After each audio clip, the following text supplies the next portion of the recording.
Narsingdi Satirpara Kalikumar institution school and কলেজের নবনির্বাচিত সভাপতির মতবিনিময় সভা অনুষ্ঠিত।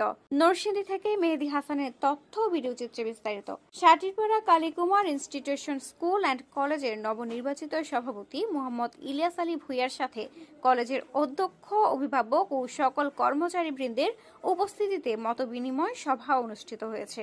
12 ফেব্রুয়ারি বুধবার সকাল 9টায় Satirpara Kalikumar institution school and কলেজের অডিটোরিয়ামে এই মতবিনিময় সভা অনুষ্ঠিত হয়েছে। সভায় Satirpara Kalikumar institution school and কলেজের শিক্ষক, অভিভাবক ও কর্মচারীগণ নতুন সভাপতি মোহাম্মদ ইলিয়াস আলী ভূঁইয়াকে ফুলের তোড়া দিয়ে বরণ করে নেন।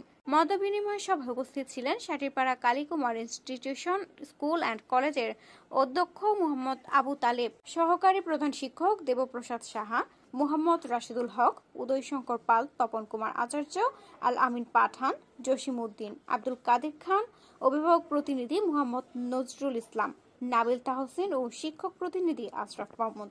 সভাপতির বক্তব্যে মোহাম্মদ ইলিয়াস আলী ভূঁইয়া বলেন, Satirpara Kalikumar institution school and কলেজের ছাত্রদের ভর্তি হতে তাদেরকে উৎসাহিত করতে হবে, লেখাপড়ার মান আরও উন্নত করতে হবে।